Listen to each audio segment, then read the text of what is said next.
வணக்கம் மக்களே, நான் இன்னைக்கு 2015 ரிலீஸ் ஆன ஸ்டோலன் ஃப்ரம் தி சபர்ப்ஸ் அப்படின்ற ஒரு ரிவெஞ்ச் த்ரில்லர் மூவியோட ஸ்டோரியை தான் சொல்ல போறேன். இந்த படத்தோட ஒன்லைன் ஸ்டோரி என்னன்னு கேட்டீங்கன்னா, ஒரு நாடக காதல் பண்ற கும்பல் 18 வயசு கீழே இருக்கிற பொண்ணுங்களையா பார்த்து லவ் பண்ணி அவங்கள ஏமாத்தி அவங்கள கடத்தி கொண்டு போய் 70-80 வயசு கிழட்டு பயல்கள், அதாவது பணக்கார கிழட்டு பயல்கள்லாம் இருப்பாங்க இல்லையா, அவங்களுக்கு வித்துறாங்க. இப்படியாப்பட்ட ஒரு ராட்சச கும்பல் கிட்ட ஒரு 16 வயசு பொண்ணு மாட்டிக்கிறா, அவ கூடவே 10 பொண்ணுங்களும் மாட்டிக்கிறாங்க. இப்போ அவங்க எல்லாரும் எஸ்கேப் ஆகுறாங்களா இல்ல கழட்டு பசங்களோட ஆசைக்கு பலியாகிறாங்களான்னு சொல்ற ஒரு படம் தான் இது.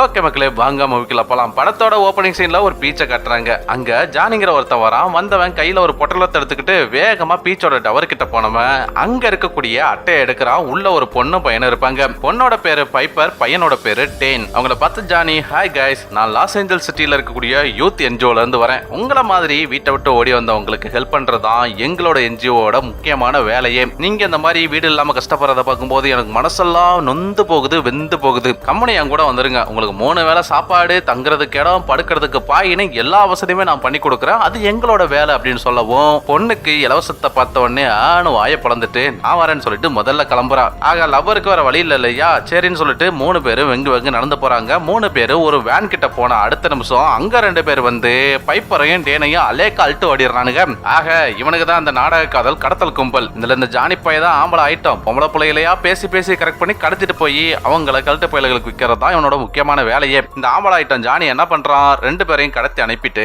அவனோட பாஸ் மலினாவுக்கு கால் பண்றான். பட் அவ கால் அட்டன் பண்ணிட்டு, டேய் குடும்ப பொண்ணா பார்த்து கடத்தி தொலையாண்டா, இந்த மாதிரி அல்ற சல்றையெல்லாம் கடத்துற அவளுக்கு ஈஸியா தொழில கத்துக்கிட்டு நமக்கு எதிரவே ஒரு பொட்டை கடையை போட்டுறாளுங்க. குடும்ப பொண்ணுக்கு தாண்டா அச்சம், மடம், நாணம், வெக்கம், சூடு சொரணை எல்லாமே இருக்கும். இதை வச்சு தானே நம்மளால பொழப்பு நடத்த முடியும். இன்னொருக்கா மட்டும் இந்த மாதிரி வீடு இல்லாதது ஓட்ட ஓடசல்னு கடத்தி அனுப்புனு வச்சுக்கோ, அவன் பேமெண்ட் கட்டு தம்பி, அதுக்கு மேல ஓன் ஜவுரியன்னு சொல்லிட்டு கால் கட் பண்ணிடுறான். அப்படியே இங்க சீனை கட் பண்ணிட்டு படத்தோட ஹீரோயின் கேத்ரினை கட்டுறாங்க. அவ ஜாலியா ஜாக்கிங் போயிட்டு வீட்டுக்கு பொறுமையா வரா. வீட்டுல அவளோட பொண்ணு இருப்பா. அவளோட பேரு ஏமா, வயசு 16 வயசு. ஹீரோயினோட புருஷன் இறந்து 1 வருஷம் தான் ஆகுது. அதனாலேயே தாய் மகளும் தனியா வாழ்ந்துட்டு வராங்க. அப்பா இருக்கிற வரைக்கும் இந்த எம்மா பொண்ணுக்கு எந்த ஒரு ரெஸ்ட்ரிக்ஷனுமே கிடையவே கிடையாது. அவ பாட்டுல ஃப்ரீ பேடா எவன் கூட வேணாலும் போவா, எப்ப வேணாலும் வருவா, அந்த மாதிரி ஜாலியா இருந்துட்டு இருப்பான். ஆனா அந்த மனுஷன் போனதுக்கு அப்புறம் நம்ம ஹீரோயின் எங்கேயுமே விட மாட்டா.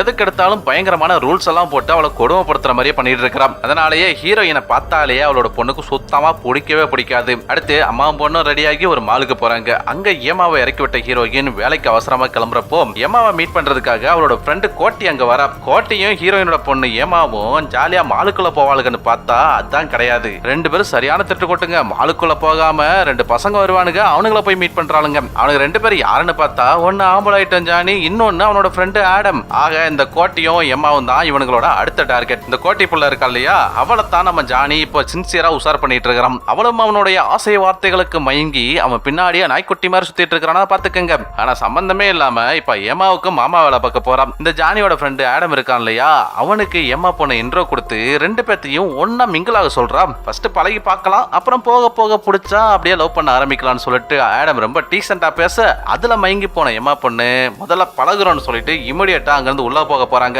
இது எல்லாத்தையுமே காரோட கண்ணாடி வழியா நம்ம ஹீரோயின் தெளிவா நோட் பண்ணிடுறாங்க.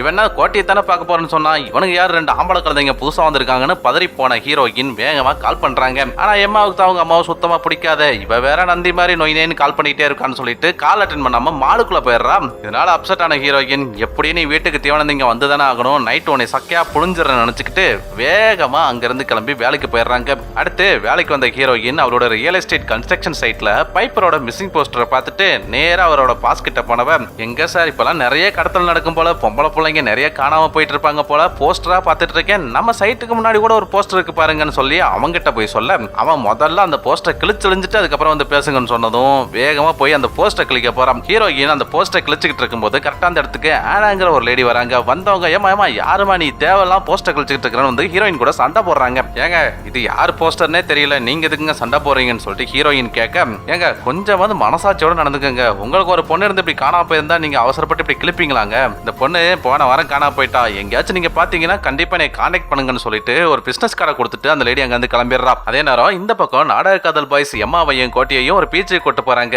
அங்க வச்சு இந்த ஆடம் பையன் இருக்கிறானே, அவன் அப்படியே நைஸா பேசி ஹீரோயினோட பொண்ணு எம்மாவை அவனோட வலையில சிக்க வச்சிடறான். அப்படியே இங்க கட் பண்ணிட்டு அன்னைக்கு நைட்டு கட்டுறாங்க. நைட்டு டின்னர் அப்போ ஹீரோயின் எம்மா கிட்ட மால்ல நடந்ததை பத்தி விசாரிக்க, எம்மாவுக்கு செம கடுப்பு, நான் ஒன்னும் சின்ன நொல்ல கிடையாது, எனக்கும் புள்ள பத்துக்கிற வயசு வந்துருச்சு, வந்துருச்சு. சும்மா அதை பண்ணாத இதை பண்ணாதன்னு உசுர வாங்குறமா, நீ கம்மனு இருக்க மாட்டியா, அப்பாவுக்கு பதிலா நீ செத்துருக்கலாம்னு சொல்லிட்டு திட்டிட்டு அங்க இருந்து கிளம்பிடுறா. இதனால ஹீரோயினுக்கு ரொம்பவே அப்செட் ஆயிருது. எப்படியும் செருப்படி வாங்கிட்டு நம்ம கிட்ட தான் வருவா, அப்ப பாத்துக்கலாம்னு சொல்லிட்டு அமைதியா விட்டுறாங்க. அடுத்து மறுநாள் காலையில இந்த அடங்காத ஆகாவளி எம்மா என்ன பண்றா, ஹீரோயின் எம்பிட்டு அட்வைஸ் பண்ணியும் அதை பத்தி காதுலே வாங்காம ஜன்னல் வழியா ஏறி குதிச்சு அவளோட ஃப்ரெண்டு கோட்டியை போய் மீட் பண்றான். ரெண்டு பேரும் திரும்பவும் மாலுக்கு போறாங்க. அங்க ஜானி மட்டும் தான் வந்திருப்பான். எம்மாவுக்கா ஆடம் வராதனால ரொம்பவே அப்செட் ஆயிருது. ஆடம் எங்கன்னு சொல்லிட்டு ஜானி கிட்ட விசாரிக்க, அவனுக்கு காய்ச்சல் வீட்டுல இருக்கான், நான் மட்டும் தான் வந்தேன்னு சொல்லிட்டு வேகமா கோட்டையை கூட்டிட்டு அங்கிருந்து கிளம்பிடுறான். இந்த அரிப்படுத்த ஆம கொஞ்சுக்கு மன வருத்தம் ஆயிருது. ரொம்பவே ஃபீல் பண்ணிக்கிட்டு வெங்கு நடந்து போயிட்டு இருக்கும்போது இங்க வீட்டுல ஹீரோயின் எம்மா இருக்கலாம்னு சொல்லிட்டு அவளோட ரூம்ல போய் செக் பண்ணி பார்த்தா அவ இல்ல. இதனால கொலை காண்டானவ வேகமா எம்மாக்கு கால் பண்றா. பட் இந்த மூதேவி ஆல்ரெடி அப்செட்ல வேற இருக்குமா, கால் அட்டன் பண்ணாது. அப்ப திடீர்னு ஆடம் சர்ப்ரைஸ் அங்க வரான். அவனை பார்த்ததுமே எம்மாவுக்கு கத்திரி வெயில்ல ஜட்டிக்குள்ள ஐஸ் கட்டிய பட்ட மாதிரி குழுகுழுன்னு ஆயிருது. டாய், உனக்கு உடம்பு சரியில்லைன்னு உன் ஃப்ரெண்டு ஓனாமூஞ்சு சொன்னா நீ எப்பறா இங்கன்னு சொல்லிட்டு அரட்டி கேட்க, உடனே ஆடம், நான் அவங்கிட்ட போய் சொல்லிட்டேன், உன்னை பார்க்க வரணும் இல்லையா, உன்னை தனியா மீட் பண்ணணும் இல்லையா, அதனால அந்த நாயை கழட்டி விட்டுட்டு தனியா வந்தேன்னு சொல்றான். ஐயோ இம்மட்டு சொன்னதுமே அந்த புள்ள மூஞ்சில சந்தோஷத்தை பார்க்கணுமே, அதுக்கு அளவே இருக்காது. உடனே ரெண்டு பேரும் மாலுக்குள்ள போயிட்டு ரெண்டு ஜூஸை வாங்கி ரெண்டு பேரும் தனித்தனியா குடிச்சிட்டு இருக்கும்போது திடீர்னு எம்மாவுக்கு கிரிகோலி ஆக ஆரம்பிச்சிருது. சோ அந்த பைத்தியக்காரங்க முன்னாடி தான் ஏதோ பண்ணிட்டான் அப்படின்றது நல்லாவே தெரிஞ்சிருது. அப்ப மயங்கினதும் என்ன பண்றான், முத வேலையா பார்க்கிங் ஏரியாவுக்கு தூக்கிட்டு போய் அப்படியே மாலுக்கு பின்னாடி வழியா கொண்டு போறான். என்னன்னு பார்த்தா அதே வெள்ளை கலர் வேன் அங்க வருது. அதுல வந்தவனுக்கு அழகா எம்மாவை தூக்கி போட்டு அங்க வந்து கிளம்பிடுறானுங்க. அப்புறம் எம்மாவோட போனையோ டஸ்ட்பின்ல தூக்கி போட்ட ஆடம் அவன் பாட்ட கிளம்பி போயிட்டே இருப்பான். இந்த பக்கம் ஒயிட் கலர் வேன்ல நம்ம எம்மாவை தூக்கிட்டு வந்தவனுக்கு ஒரு வேர் ஹவுஸ் கொண்டு வரானுங்க.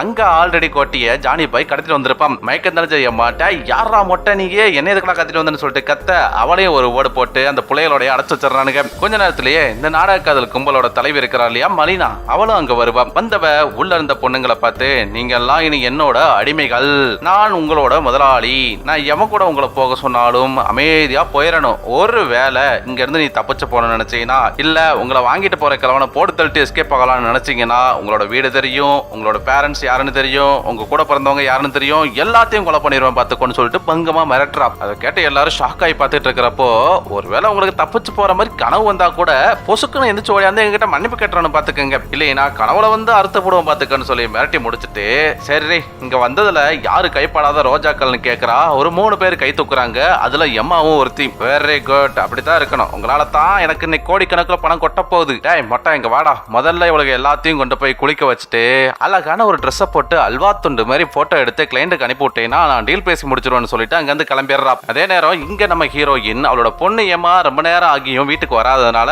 உடனே அவளோட போனோட லொகேஷனை ட்ராக் பண்றா. அந்த லொகேஷன் நேத்து போன மால்ல தான் அந்த போன் கிடக்குதுன்னு காட்டுது. சோ உடனே ஹீரோயின் அங்க கிளம்பி போயிட்டு சுத்தி தேடி பாக்குறா. எங்கேயுமே எம்மா இல்ல. சோ போனுக்கு கால் பண்ணிக்கிட்டே அதோட லொகேஷன் எங்க இருக்குன்னு ட்ராக் பண்ண அதோட லொகேஷன் கார் பார்க்கிங் போற வழியா காட்ட உடனே உள்ள போய் பார்த்தா போனே ஆடம் தூக்கி போட்டான்ல அதே குப்பத்தொட்டில தான் கிடக்கும். அதனால ஷாக்கான ஹீரோயின் இமிடியேட்டா போலீஸுக்கு இன்ஃபார்ம் பண்றா. 2 போலீஸ் டிடெக்டிவ் ஸ்பாட்டுக்கு வந்து விசாரிக்கிறாங்க. ஹீரோயின் நேத்து நடந்தது, அதுக்கப்புறம் ஆடமை மீட் பண்ணது, வீட்டுல சண்டை நடந்ததுன்னு எல்லாத்தையுமே எக்ஸ்பிளைன் பண்றா. பட் போலீஸ் எல்லாத்தையும் கேட்டு முடிச்சுட்டு, உன் பொண்ணு அரிப்படுத்த ஆடம் கூட ஓடி போயிருப்பா, ஒரு 2 நாள் போகட்டும், தன்னால திரும்பி வந்துருவா, அப்படியும் வரலைன்னா அதுக்கப்புறம் இதை ஒரு கேஸா டீல் பண்ணலாம் அப்படின்னு சொல்லிட்டு அங்க வந்து போயிடுறாங்க. இதனால வெறுத்து போன ஹீரோயின் நேரா வீட்டுக்கு வந்து எம்மாவோட ஃப்ரெண்ட்ஸ், ஸ்கூல் ஸ்டூடெண்ட்ஸ்னு எல்லாருக்குமே கால் பண்ணி விசாரிக்கிறா. யாருமே அவளை பார்க்கலைன்னு சொல்லிடுறாங்க. அப்பதான் ஆனாங்கிற ஒரு லேடி கொடுத்தாங்க இல்லையா பிசினஸ் கார்டு, அது அவளோட கண்ணில் படுது. இமிடியேட்டா ஆனாவுக்கு கால் பண்ணி விஷயத்த சொன்னதும் ஆனாவளை உடனே ஆபீஸுக்கு கிளம்பி வர சொல்லிட்டு கால் கட் பண்ணிடுறாங்க. அதே நேரம் இங்க கொடவுன்ல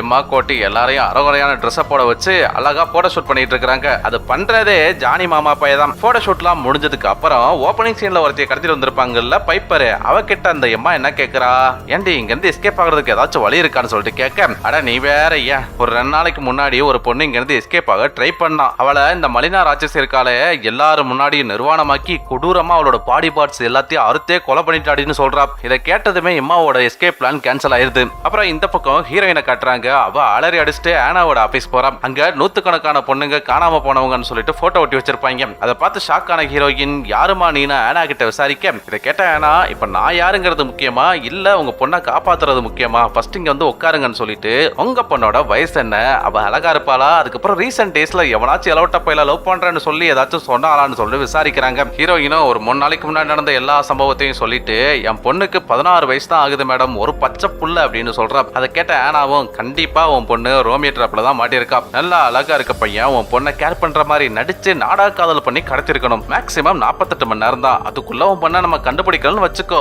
அவளை அமெரிக்கா, துபாய், மெக்சிகோன்னு ஏதாவது ஒரு நாட்டுல இருக்கக்கூடிய கல்ட்டு பயலுக்கு வித்துருவாங்க. அதுக்குள்ள நம்ம சீக்கிரம் கண்டுபிடிச்சலாம், நீங்க ஒன்னும் பயப்படாதீங்கன்னு சொல்றா. அப்போ இந்த பக்கம் வேற ஹவுஸ்ல மலினா கிட்ட இருந்த ஜானி மாமா பையன் இருக்கான்ல, அவன் இவங்களோட போட்டோஸ் எல்லாத்தையும் எடுத்தாச்சு மேடம். எடுத்தது மட்டும் இல்லாம ஜில் வெப்சைட்ல அப்லோடும் பண்ணிட்டேன். இவளுகளை எவ்வளவு பிடிச்சிருக்கோ நாளைக்கு கல்ட்டு பயல்கள் எல்லாம் நமக்கு கால் பண்ணுவாங்க, நம்ம பிங்க் மோட்டல்ல வச்சு டீல் பேசி முடிச்சிடலாம்னு பேசிட்டு இருப்போம். அது கேட்ட மலினா, இந்த கைப்படாத ரோஜாக்கள் 3 பேர் இருக்காளுகள்ல, அவங்களோட போட்டோவை வெப்சைட்ல இருந்து டெலீட் பண்ணிரு. நான் வேற கஸ்டமர்ஸ் கிட்ட டீல் பேசிட்டு இருக்கேன், நல்ல ரேட்டுக்கு வித்துறலாம். அப்புறம் உன் ஃப்ரெண்ட் ஆடம் ஏதோ பயப்படுறான் போலயே, அவன் மட்டும் ஏதாச்சும் திருகல் பண்ணி விலகணும்னு நினைச்சாலும் வச்சுக்க, உங்க 2 பேத்துக்கும் ஓ நெகட்டிவ் பிளட் குரூப் தானே, உங்களோட கிட்னி ஹார்ட்லாம் நல்ல ரேட்டுக்கு போகும், பாத்துக்கங்க. மலினாவை கோவப்படுத்துற வேலையில வச்சுக்காதீங்கன்னு சொல்லிட்டு அங்க வந்து கிளம்பிடுறா. அதே நேரம் இங்க ஹீரோயினையும் ஆனாவையும் காட்டுறாங்க. ஆனா ஒரு பிரார்த்தனை வெப்சைட் ஓபன் பண்ணி அதுல இருக்கக்கூடிய பொண்ணுங்களோட போட்டோ எல்லாத்தையும் காட்டிட்டு, ஆக்சுவலி இவங்க யாருமே ஒரிஜினலா ப்ராஸ்டியூட் கிடையாது, இது எல்லாமே அந்த நாடக காதல் பண்ற கும்பலோட கண்கட்டி வித்த. அவனுக்கு கடத்திட்டு போற பொண்ணுங்களை டைரக்டா சேல் பண்ணாம இந்த மாதிரி வெப்சைட்ல போட்டுருவாங்க. சோ போலீஸ் கிட்டையும் போக முடியாது,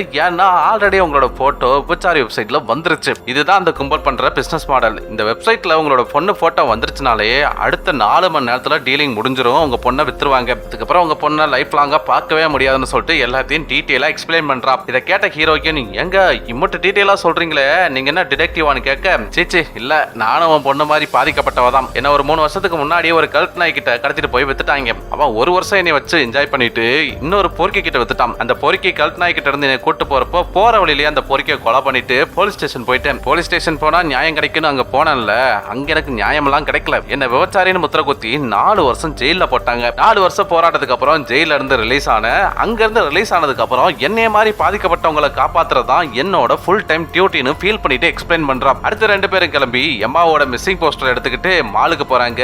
போஸ்டர் எல்லாம் கொடுத்து முடிச்சதுக்கு அப்புறமா மாலோட மேனேஜர் கிட்ட சிசிடிவியை செக் பண்ணி பார்க்க முடியுமான்னு கெஞ்சினதுக்கு அப்புறம் அந்த ஆள் என்னமோ பெரிய கடவுள் மாதிரி ஓவரா சீன் போட்டுட்டு சிசிடிவியை பார்க்கறதுக்கு அலோவ் பண்றான். கேமராவில் எம்மா கடத்தப்பட்ட சம்பவம் அவ்வளவு தெளிவா ரெக்கார்ட் ஆயிருக்கும். உடனே போலீஸ்க்கு இன்ஃபார்ம் பண்ணிடுறாங்க. போலீஸ்க்கு இன்ஃபார்ம் பண்ணிட்டு வெளியில வந்து போஸ்டர் கொடுக்கலான்னு வர்றப்போ இந்த ஆடம் பையன் திரும்ப ஒரு பொண்ணை உசார் பண்றதுக்காக மாலுக்கு வந்திருப்பான். அவனை பார்த்த ஹீரோயினும் ஆனாவும் அவன் பின்னாடியே ஃபாலோ பண்றாங்க. அந்த மால்ல இந்த ஜானி பையன் என்ன பண்றான், ஆல்ரெடி 2 பொண்ணுங்களை உசார் பண்ணிட்டு ஜாலியா உட்காந்து பேசிட்டு இருப்பான். அப்போ ஆடம் பின்னாடியே போன ஹீரோயின் அவனை புடிச்சு, என் பொண்ணுங்கடா பொறுக்கி நாயன்னு சொல்லிட்டு அவனை விசாரிக்க, உன் பொண்ணு அரிப்படுத்தவ எவன் கூட ஒன்னாலும் எவனுக்கு தெரியும்னு சொல்லிட்டு ரொம்ப கேஷுவலா பதில் சொல்றான். இதை பார்த்து செம்ம கடுப்பா ஹீரோயின், வக்காலி சிசிடிவில நீ தான் என் பொண்ணை தூக்கிட்டு போனதை பார்த்துட்டு தாண்டா நேரா வரேன், இன்னும் கொஞ்ச நேரத்துல இங்க போலீஸ் வந்துருவாங்கடி, உன்னை அப்படியே தூக்கிட்டு போய் மாமியார் வீட்டுல வச்சு அறுக்க போறாங்கன்னு சொல்றான். ஆடம் ஹீரோயின் கிட்ட பேசிட்டு இருக்கிறத பார்த்தா ஜானி இமிடியேட்டா அங்க இருந்து எஸ்கேப் ஆயிடுறான். சிசிடிவி போலீஸ்னு சொன்ன அடுத்த நிமிஷம் ஆடமுக்கு பதட்டம் ஆயிருது. உடனே அங்க இருந்து தப்பிச்சு ஓடிடுறான். ஆனாலும் ஹீரோயின் அவனை விட்டாம அவன் பின்னாடியே போய் ஒரு இடத்துல லாக் பண்ணிடுறான். அப்ப அந்த நாய்க்கு வீசிங் அட்டாக் வேற வந்துரும். உடனே அவனோட இன்ஹேலரை எடுத்து வச்சுக்கிட்ட ஹீரோயின்,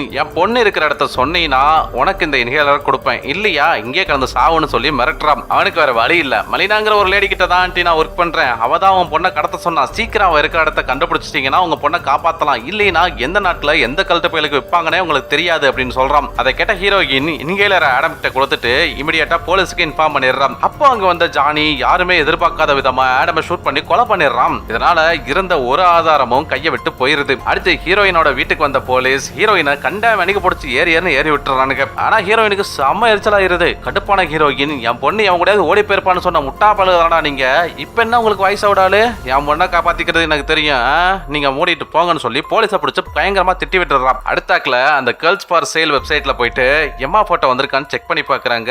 இப்போ எம்மா போட்டோ இல்ல, ஆனா கோட்டியோட போட்டோ வந்திருக்கும். கோட்டியை பார்த்த ஹீரோயின் ஆனா கிட்ட, இவ என் பொண்ணோட ஃப்ரெண்டு தான், ஏன்னா கண்டிப்பா இவ கூட தான் என் பொண்ணு இருப்பா, சோ நம்ம இவளை காப்பாத்தியே ஆகணும், அதுக்கு ஒரு பிளான் சொல்லுன்னு சொல்ல ஆனாவோ ஒரு பிளான சொல்றா. அது என்ன பிளான்னு கேட்டீங்கன்னா, கோட்டியை காசு கொடுத்து வாங்குற மாதிரி ஒரு பையர் மாதிரி இவங்க போய் டீல் பேசுறாங்க. அந்த டீல் பேசுறது யாருமே தெரியாத முட்டா பைய கும்பலும் வேகமா அப்பாயின்மெண்ட் எல்லாம் புக் பண்ணி கொடுத்துட்டு பிங்க் மோட்டலுக்கு 2 பேத்தையும் வர சொல்றாங்க. சோ ஹீரோயினும் ஆனாவும் கிளப்பி நேரா பிங்க் மோட்டலுக்கு போறாங்க. அங்க போனதும் ஆனா என்ன சொல்றா, இங்க பாருங்க கேத்ரின், நீங்க எடுக்கிறது பயங்கரமான ரிஸ்க், கொஞ்சம் மிஸ் ஆனா கூட உங்க பொண்ணை உயிரோடயே பார்க்க முடியாது, சோ கேர்ஃபுல்லா ஹேண்டில் பண்ணுங்கன்னு சொல்றா. அதுக்கு ஹீரோயின், நான் உள்ள போயிட்டு 30 நிமிஷத்துல திரும்பி வரலைன்னா போலீஸுக்கு கால் பண்ணிடுன்னு சொல்லிட்டு ஜட்டிக்குள்ள ஒரு போனை ஒளிச்சு வச்சுக்கிட்டு நேரா பிங்க் மாடலுக்குள்ள போறான். மோட்டல்ல மலினாவோட ஆளுங்க ஹீரோயினை பார்த்துட்டு, என்ன ஆன்ட்டி பொண்ணுங்களே பை பண்ண வந்திருக்கீங்க, பொண்ணுங்க கூட மட்டும்தானா இல்ல பசங்க கூடயுமா, சொல்லுங்க நான் ஃப்ரீயா தான் இருக்கேன், நீங்க எப்ப கூப்பிட்டாலும் நான் வரேன்னு சொல்லிட்டு நக்கலா பேசிக்கிட்டு போன் இருக்கிறத செக் பண்ணாம அவன் பாட்டில் அனுப்பி விட்டுறான். ஹீரோயினும் ரூமுக்குள்ள போறா. உள்ள கோட்டி ஃபுல் மயக்கத்துல இருப்பா. அதை பார்த்தவ இம்மடியேட்டா அவளோட போனை எடுத்து போட்டோ எடுத்து ஆனாவுக்கு சென்ட் பிளான் பண்ண. ஆனா அதை போலீஸுக்கு அனுப்பி மேட்டர் ஃபுல்லா எக்ஸ்பிளைன் பண்றா. அதே நேரத்துல இங்க மலினாவுக்கு ஜானி கால் பண்ணி ஆடம ஹீரோயின் ஃபாலோ பண்ணதையும் ஆடம் மலினாவை பத்தி போட்டு கொடுத்ததையும் ஆடம இவன் கொலை பண்ணதையும் தெளிவா சொல்லிடுறான். அதை கேட்ட மலினா போன விட புறம்போக்குன்னு சொல்லிட்டு பிங்க் மோட்டர்ல இருந்த பாடி கார்ட்ஸுக்கு கால் பண்ணி டாய் மொட்டை எம்மாவோட ஃபேஸ்புக் அக்கௌண்ட் ஓபன் பண்ணி அவரோட அம்மா கேத்ரின் போட்டோ இருக்கான்னு பாடுறான்னு சொல்ல மொட்டை மண்டையனும் வேகமா செக் பண்ணி பாக்குறான். அதுல கேத்ரினோட போட்டோ இருக்கும். ஐயோ இந்தாண்டி தானே கொஞ்ச நேரத்துக்கு முன்னாடி லெஸ்பியன் சொல்லி ஒரு பொண்ணு அவங்க வந்தாங்கன்னு சொல்ல அட மொட்டை மண்டையா உன் மண்டையில முடிதா இல்லன்னு பார்த்தா மூளையும் மாடா இல்லன்னு சொல்லி திட்டிட்டு முதல்ல அவளை போய் புர்றா நான் கொஞ்ச நேரத்துல வந்துடுறேன்னு சொல்லிட்டு கால் கட் பண்ணிடுறா. அதே நேரம் ஹீரோயின் கோட்டிக்கு ட்ரெஸ் எல்லாம் போட்டு விட்டுட்டு வேகமா பின்வாசல் வழியா தப்பிச்சு போறாங்க. ஆனா மொட்டை மண்டையன் கண்ணோட அங்க வந்து என்ன கேத்ரின் உன் பொண்ணை தேடி வந்தியா? நான் கூட உன்னை வானவில் குறுப்போன்னு நினைச்சிட்டேன். எனக்கு இப்படி ஒரு சான்ஸ் இருக்குன்னு சொல்லி அவளை தலையிலே அடிச்சு மயங்க வச்சுட்டு ரெண்டு பேரையும் மேல தூக்கிக்கிட்டு மலினா சொன்ன இடத்துக்கு போறான். இதை பார்த்த ஆனாவும் அவங்க பின்னாடியே ஃபாலோ பண்ணிட்டு போறா. ஒரு ஹாஸ்பிட்டலுக்கு போன மொட்டை ஹீரோயின் ஆபரேஷன் தட்டுற மாதிரி ஒரு ரூம் இருக்கும். அங்க போய் கட்டி வச்சிடறான். அப்பா அங்க வர்ற மலினா அத்தாலும் பொண்ணு நல்லா கும்மன தக்காளி பழம் மாதிரி இருக்கீங்கடி. ஆனா ஒன்னும் ஒரு பயில வாங்க மாட்டானே அதனால ஆர்கன்ஸ் அப்படியே ஆட்டையை போட்டு வித்துற போறேன்னு சொல்றான். இதை கேட்ட ஹீரோயின் அடியே மலினா நீ என்ன வேணாலும் பண்ணிக்கோ ஆனா என் பொண்ணை தொட்ட நீ கெட்ட அப்படின்னு டைலாக் பேச ஆமா அப்படியே தர்ம பத்தினி நீ சொன்னது மதுரை எரிஞ்சிரும் பத்துக்க போவியா மல்லாகப்படுத்துட்டு பஞ்ச் டைலாக் வர பேசிட்டு இருக்கிற. இரு உன் பொண்ணை துவாய்க்காரனுக்கு வித்துட்டேன் கொஞ்ச நேரத்துல ஆளுங்க வந்துருவாங்க தூக்குறதுக்கு அவளை அனுப்பி விட்டுட்டு வந்து உன் சோழியை முடிக்கிற மாதிரின்னு சொல்லிட்டு அங்க இருந்து கிளம்பிடுறா. ஆனா பாடிக்காட மட்டும் எனக்கு ஹீரோயின் மேல ஒரு ஆசை இல்லையா சோ அவளை ஆசையை ஆட்டே போடலான்னு ட்ரை பண்றப்போ இந்த சான்ஸை யூஸ் பண்ணிக்கிட்ட ஹீரோயின் என்னோட கை கட்ட அவுத்து விட்டுட்டு நீங்க என்ன வேணாலும் பண்ணிக்கோங்க மொட்டை மாமான்னு சொல்ல மொட்டையனுக்கு தான் மண்டையில மானாவும் இல்ல மண்டைக்குள்ள மோனாவும் இல்ல இல்லையா அதனால வேகமா அவரோட கை கட்ட அவுத்து விட்டுட்டு தடவுன்னு தடவுறான். அட காஞ்சி போன காட்டருமே இந்த தடவுறான் நினைச்சுக்கிட்ட ஹீரோயின் வேகமா அவனை தடவுற மாதிரி நைஸா அவனோட கண்ணை எடுத்துடுறான். அப்புறம் என்ன மொட்டை எனக்கு கன் பாயிண்ட்ல லாக் பண்ணி ஏன்டா மொட்டை மண்டையா என்னையவே இந்த தடவுனா நீ மத்த பிள்ளையில சும்மா விட்டுருப்ப ஒழுங்கு மரியாதையா என் பொண்ணு இருக்கிற இடத்துக்கு நீ கூட்டு போயிரு இல்லையா உன்னை இங்கே முடிச்சு விட்டுரும் பாத்துக்கோன்னு சொல்ல அந்த நரிமண்டையனு ஒரு ரூமுக்கு கூட்டு போறான். ஆனா அங்க ஏமா இல்ல ஏமாவை ஆல்ரெடி மலினா சேல் பண்றதுக்காக கூட்டு போயிடுறா. அதனால அந்த மொட்டை மண்டையனை அங்கேயே போட்டு தள்ளிட்டு எம்மாவை தேடி போறா. இந்த பக்கம் ஹீரோயினோட பொண்ணு ஏமாவை தரதரன்னு தலைமுடியை பிடிச்சி இழுத்துட்டு போற மலினா அவளை சேல் பண்றதுக்காக கடத்திட்டு போறப்போ கரெக்டா ஹீரோயின் அங்க போயிடுறா. ஆனா மலினா ஹீரோயினோட பொண்ணை கண்ணை வச்சு லாக் பண்ண பதறி போன ஹீரோயின் இங்க பாரு மலினா நீ என்ன வேணாலும் பண்ணிக்கோ ஆனா என் பொண்ணை விட்டுறன்னு சொல்றான். அதை கேட்ட மலினா ஏ கிறுக்கு சிறுக்கி உன்ன ஒரு பையனும் வாங்க மாட்டான்டி இல்லைன்னா உன்னை எப்போ ரேட் பேசி வித்துருப்பேன் லூசு கழுத நான் என்ன அம்புட்டு நல்லவளா என்னைய போய் இப்படி தப்பா நினைச்சிட்டியே சரி இந்த அவன் பொண்ணை நீயே வச்சுக்கணும் பொசுக்குன்னு ஹீரோயின் மேல எம்மாவை தள்ளி விட்டுறா. அந்த நேரத்துல ஹீரோயினோட கண்ணு கீழே விழுந்துருது.